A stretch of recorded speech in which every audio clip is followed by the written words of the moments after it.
Hi there! So here is the newly launched Samsung A70s. This is a follow-up of the previous Samsung A70.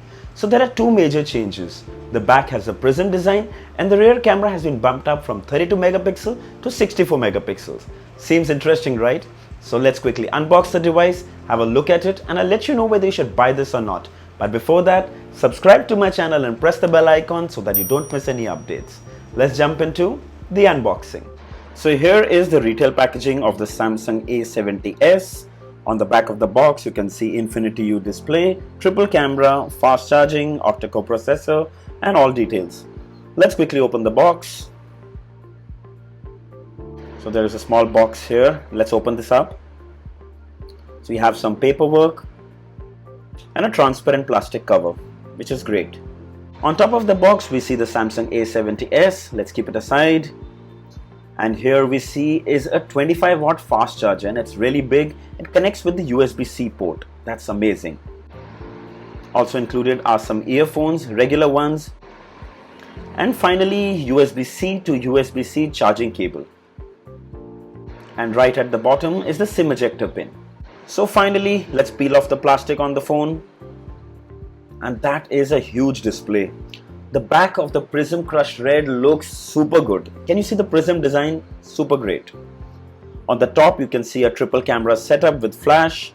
Let's have a closer look. On the top is a 5 megapixel depth sensor. Then you have the 64 megapixel primary camera, and at the bottom is the 8 megapixel ultra wide.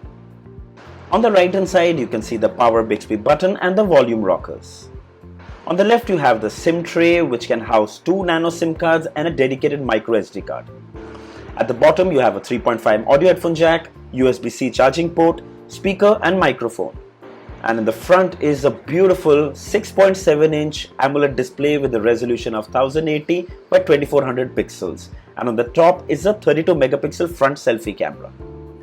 As we set up the phone, let's have a quick look at the specifications. Snapdragon 675 CPU, 6.7-inch AMOLED display with a resolution of 1920 by 2400 pixels. Triple rear camera where the primary camera is 64 megapixel. In-display fingerprint scanner, 4500 mAh battery with 25 watt fast charging capabilities. So during the process of the setup, it's going to ask you if you need these apps, which is great. So if you don't want any bloatware, you can simply choose to not install these. And there you go. First thing you see is the 6.7-inch super vibrant AMOLED display. It's running the Samsung One UI skin over Android. As you can see, the interface is quite smooth. Almost all Google apps come pre-installed. Opening and closing apps are quick and snappy. There are some unwanted apps that you can easily delete. Pull down the notification bar and you can see the quick toggles. Night mode is another good power saver. It turns all the native apps to dark, which reduces strain on the eyes. Dolby Atmos support is also available, but will work only when earphones are plugged in. You can activate always on display mode as well. So now when your display is turned off, it shows you the time and notifications on the screen. Since this is an AMOLED display, battery consumption for always on display is negligible. Going into the settings, and we can see the device is running Android 9, Android Pie.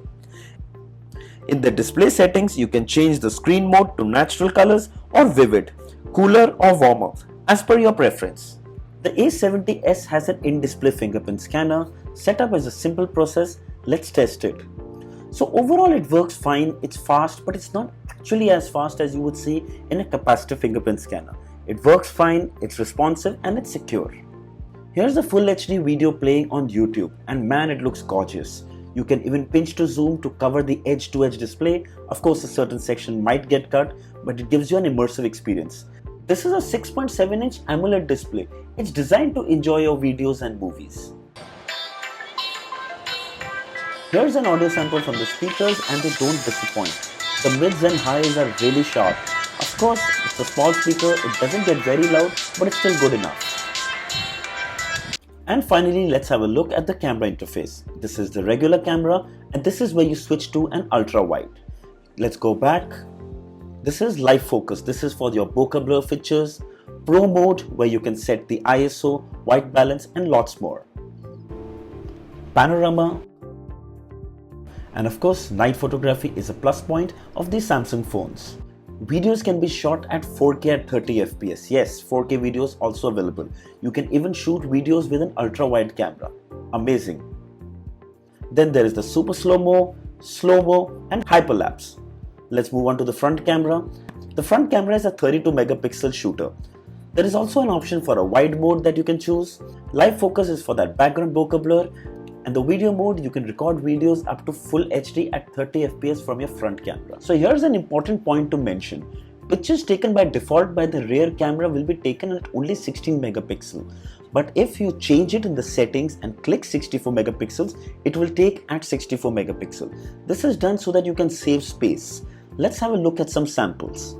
So here's the same image taken in the default mode in 16 megapixel and then the 64 megapixel. You can see the picture in the 64 megapixel isn't probably as bright and as sharp. When you zoom in towards the right, you can clearly see that there is more detail on the 64 megapixel picture. But it's not always that megapixels make a difference. Here's an example. The 64 megapixel picture looks a little dull while the 16 megapixel looks far more better. So it's not always about megapixels. Here's the selfie sample. The first one is a regular selfie, the second one is a live photo with the bokeh blur, and the third one is with a wide shot. Here's the same shot taken with the regular camera and the ultra wide. This is a full HD video shot on the rear camera and you can see the stabilization is brilliant. Super smooth videos with the A70s.